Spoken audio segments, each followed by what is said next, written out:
Okay, guys, I know I did evening prayer.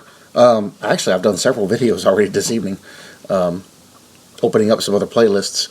But I wanted to cover some headlines. I'd actually thought about doing this earlier today, was distracted off into some other stuff. Let's get into it. Breaking Israel news. Palestinian prayer rally at Temple Mount turns violent. There's several we're going to cover here, and we're going to go over to Times of Israel. Hashem seeks out the righteous man, but loathes the wicked one who loves justice. Psalm 11:5. Let's see. Hamas calls for mass prayer rallies on Friday at the Al-Aqsa Mosque on the Temple Mount, Jerusalem, but the Islamic prayers quickly deteriorated into violent riots. Approximately 8,000 Palestinians answered the call for Hamas prayer rally, but immediately upon finishing their prayer, several hundred began rioting. Israeli police were called in to deal with the violence using non-lethal crowd control measures. We gave them what they wanted, and they still complain. It is believed the violence is focused on an illegal attempt to take over the Gate of Mercy, which was illegally opened and is being used for exclusively Muslim prayer. Actually, I'd covered that several months ago. It happened middle of last year. The Israeli police will not allow violations of public order in the Temple Mount area, and will work to prevent any riots or calls for a nationalistic background, the Israeli police said. Ironically, it's been used. Yep. Ironically, Azam Khatib, the director of the Islamic Waqf in Jerusalem, told the Palestinian Wafa news agency earlier this month that the Jews who visited the Temple Mount were responsible for their violence. Let's see how that is. They don't let them do nothing up there but walk, and that's limited. All signs and data indicate an escalation in the frequency of violations against the blessed Al-Aqsa Mosque and its surroundings during this year through a series of unprecedented trespasses which constitute an infringement on the historical and legal status of the blessed Al-Aqsa Mosque as an Islamic mosque for Muslims alone under the patronage of King Abdullah II of Jordan, said Khatib. It should be noted that Al-Aqsa is a silver dome mosque at the southern edge of the Temple Mount. No Jews are permitted to enter any of the buildings on the Temple Mount, according to an agreement inked between Jordan and Israel after the Six-Day War in 1967. Israel has security control over the Temple Mount, while the Islamic Waqf maintains religious control.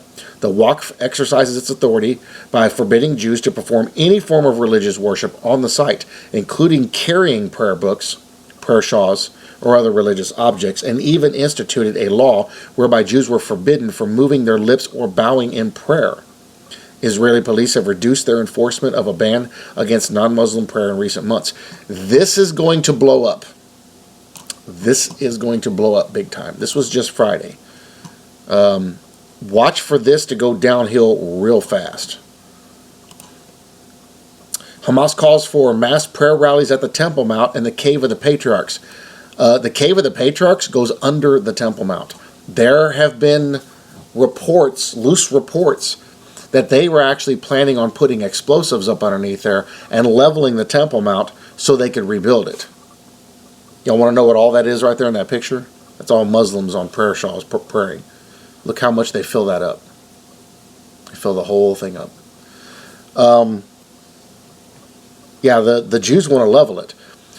The reason why they've pulled back is because they're like, our Messiah is coming, the Mashiach is coming, and the Mashiach is going to fix it for us.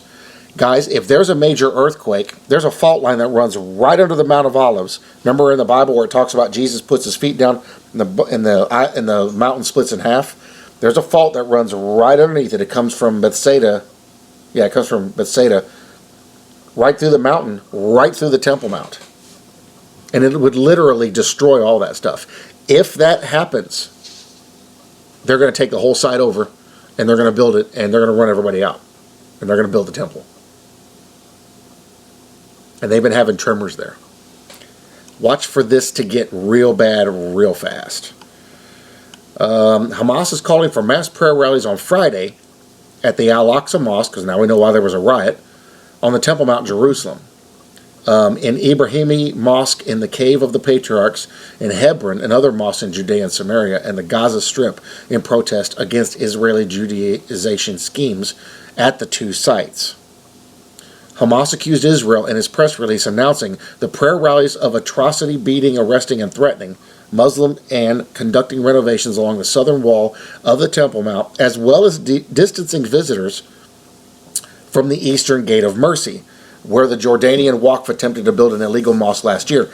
The Eastern Gate, they now know that the current Eastern Gate that's there, it's all sealed. The original Eastern Gate at the Second Temple time period is directly under it. It's like within an inch. It's right there. It's the foundation of it. Outside of that, it's almost all Muslim graves. Let's see. Hamas also decried the phenomenon of Israeli Jews trespassing on the site.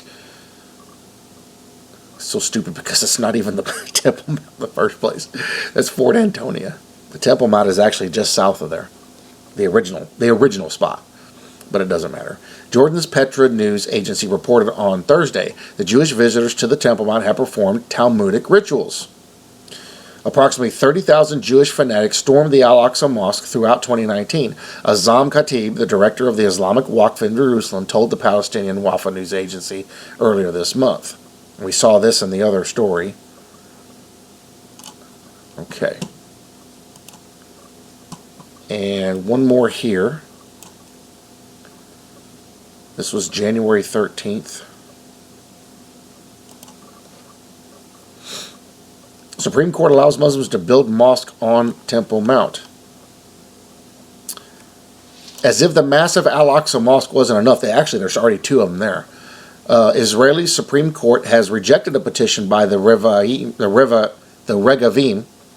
movement to prevent the construction of a mosque at the Gate of Mercy on the Temple Mount. That's the East Gate. Reports. The court claimed that they don't get involved in these types of disputes unless it is regarding extreme circumstances. The reason why they want to build that there, I actually did a big old PowerPoint study in my church. The reason why they want to build that there is because the plans have it set up, the mosque is far enough over, because they want to build the temple so the doors look straight over the East Gate to the Mount of Olives. Most of the time they'll go straight across to the Mount of Olives and they'll do stuff there directed at the Temple Mount. They said we could build our temple right next to that mosque and everybody would have plenty of room and they'd still be able to look right over the East Gate. They're trying to do that to stop them from building that temple. It ain't going to work. If you know anything about the Jews, it ain't going to work. This is not the first time that the Muslim Waqf has illegally built structures at the expense of ancient relics on the Temple Mount that they eventually converted into mosques. In the past, the Waqf has done the same type of thing at Solomon's Stables as well as the Hulda Gates. Oh, behold Israel. Amir just put up a video. The Regavim movement appealed to the Supreme Court, stressing that the state itself allowed this to happen despite the fact that the Waqf Council, as well as Hamas operatives, illegally broke into the compound and operated hostile activities from there and asked for a court order to close the compound, but the state didn't enact any such measure.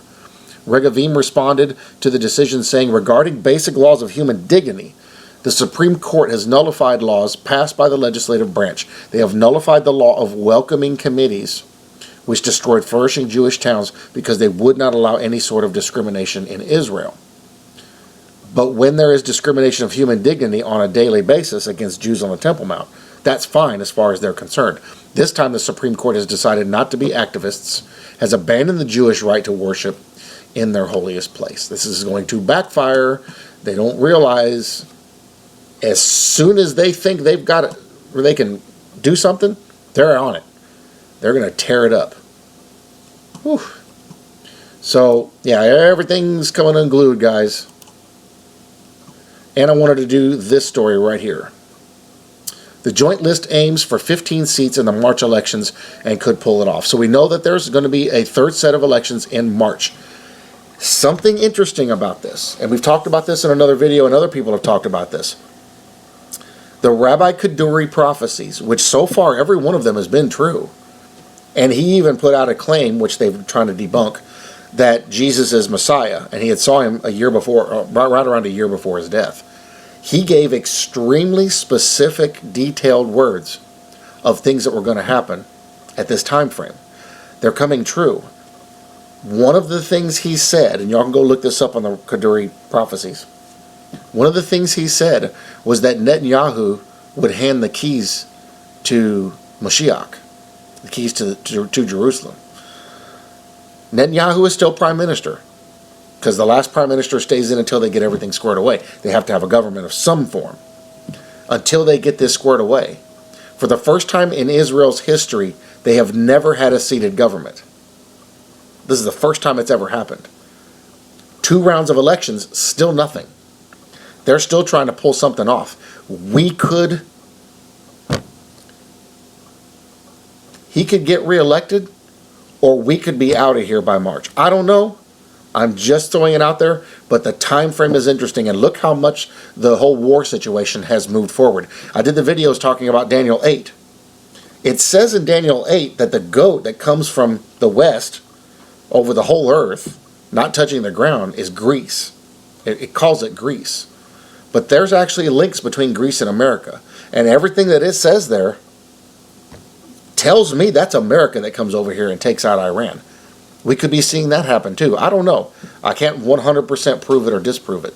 So, yeah, this is interesting stuff. But seeing this is something to keep an eye on.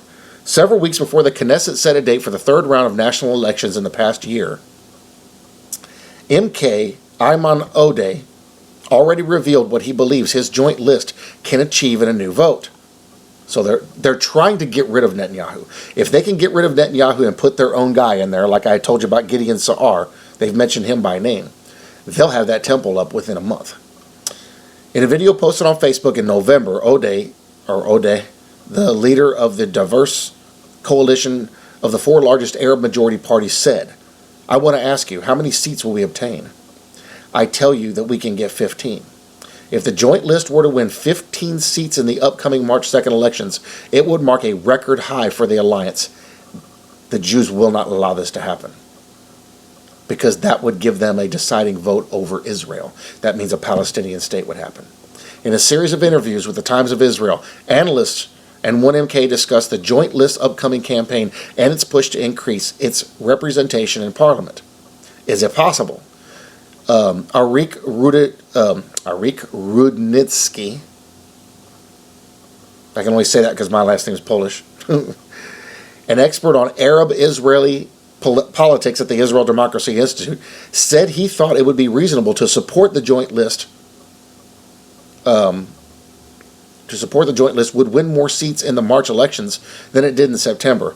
Recent polls have said the joint list will win 13 seats. In the past, polls had given them less than what they achieve in the actual vote, he said. So I believe there is a good basis to assume they will gain at least 1 more seat. In the elections in April 2019, the joint list split into 2 separate slates, Ra'am Balad and Hadash Ta'al, and collectively won only 10 seats. Only 5 months later, in the September vote, it reunited and won 13 seats. Isn't it interesting, the first 3 stories I cover are the Arabs starting riots on the Temple Mount, and we see them trying to go for power in Israel. God won't let that happen. What do you think is probably most likely the scenario that's going to unfold in March? But, I don't know. We'll see. Or maybe we won't. Hopefully we won't. But Rudnitsky said that a key factor in whether the joint list would increase its representation was on blue and white and labor Gesher Meretz rhetoric vis-a-vis Arab Israelis. Benny Gantz, Amir Peretz, and others in their parties reaching out to the Arab public could impact Arab voter turnout. Could significantly impact her.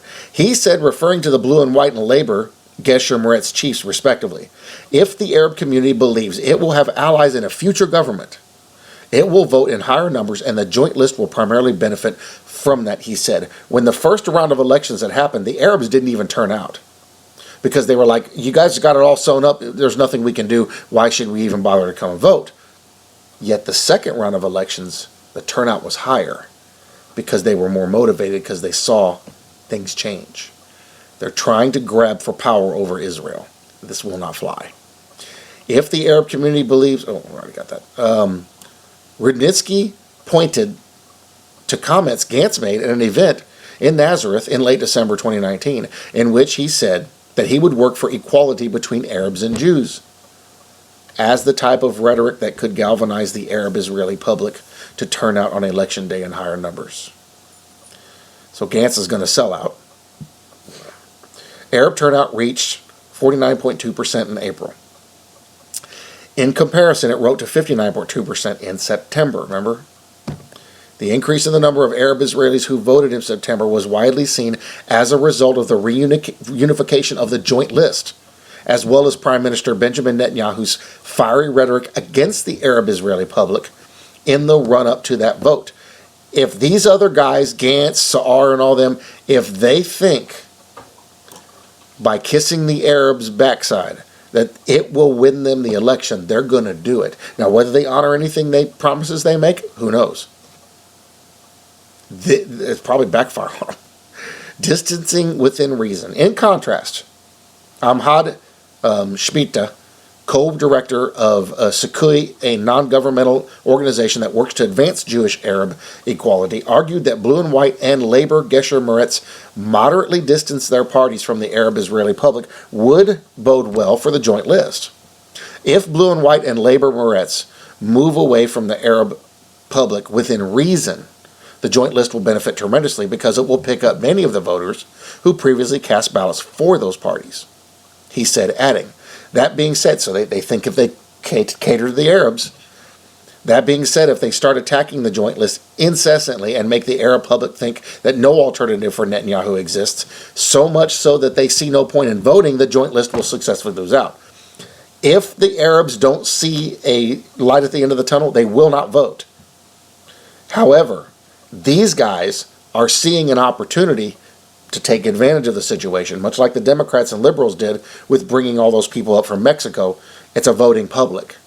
If they can make friends with the Arabs and the Arabs will switch and vote for them, this is going to change everything in Israel. Blue and White has recently made some moves that appear to be aimed at currying favor with right-wing voters. For example, Gantz last week visited the City of David archaeological site in East Jerusalem's Silwan neighborhood, run by the right-wing Elad organization. You should go look up the videos for that site. It's amazing. They found all of it. All of the old City of David. They're digging it all up. They even found all the outer walls. It's amazing. Just one second here. Okay. My mother-in-law has a slight touch of pneumonia, yet she was coughing up great big handfuls of blood. I don't know. So, meanwhile, Labor Gesher Meretz did not include any Arab representatives in the first 10 slots of its slate. Aid Kayal, who managed the joint list campaign in September, said that to win 15 or even 16 seats, the coalition would need to receive between 550 and 580,000 votes. In September, it won approximately 470. That's pretty close. I think it is possible, he said, there is a general satisfaction among Arabs with the joint list because they have recently seen it working hard to find solutions to many of their daily issues like crime and violence, he said. Since the September elections, the joint list has played a key role in the number of protests against violence in Arab communities and met senior Israel police officials to discuss ways to deal with the issue. A number of joint list members have also pushed for freezing the Commandment law, which has stiffened penalties against illegal construction. Oh, they want to freeze it so they can build more. Arab Israeli community leaders say that many homes in their communities have been built without permits because authorities make it extremely hard to obtain them. Kayal also agreed with Rudnitsky that the way centrist and left-wing parties relate to the Arab Israeli public would affect the joint list fortunes. It is important that people believe there is a chance the government can be led by someone who believes in change, he said. Okay, I'm not going to read any further. You guys can go look at the Times of Israel and check the story out the rest of the way. Here's the thing. Taking those prophecies into account, something is going to have to change drastically in order to force this situation to move forward. What could that be? Well, war would be one of them. A massive outbreak of war. Rioting, nonstop within the city, tearing things down. That would cause something that would be forced to change. Netanyahu getting indicted. That would cause a force for change. The rapture of the church. That would cause a force for change. The problem with what's going on here, and this is all over, but mainly here in Israel, is that the Holy Spirit is still here.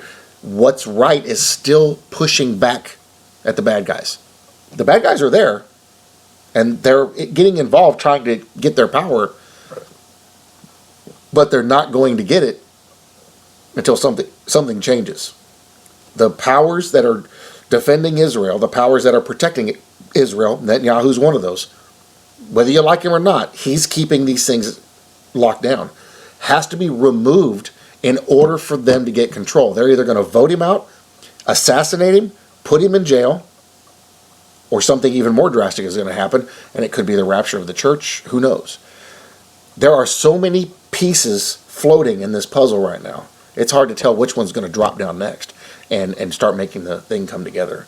But without a doubt, we see all the makings of a major outbreak of war right now. That's not even counting all the stuff going on north of them, past the Golan Heights. So there's the headlines, some key headlines for you guys. Very interesting stuff. Very, very interesting politically, geographically, everything. At this point, it's a wait-and-see game. We're literally watching to see what happens. I wonder if my cousin is in there. I have a cousin, Christine Manzuk. She works for some of these guys over there in Israel. I don't see her in there. So, yeah. Interesting stuff. Very, very interesting stuff. Let's keep our eyes on the skies. Any more headlines I find or any stories that seem important, I will bring them up to you guys. You know what to look for because I got that big red headlines. And we'll get it out there. Let's keep looking up. Oh, I was outside earlier. And for the longest time, Betelgeuse up on the upper shoulder of Orion has always been the brightest star in that constellation. You can barely see it now, and it's really dark red. And there's a few things that have been going on. People have been noticing it's very dim now. Well, that star is really close to going supernova. And they said if it does, it'll look like a second moon in the sky. That could play a part in Bible prophecy too, and we're seeing it unfold. Interesting stuff. Go out and look up. See what you think. Love y'all, and I'll see you in the next one.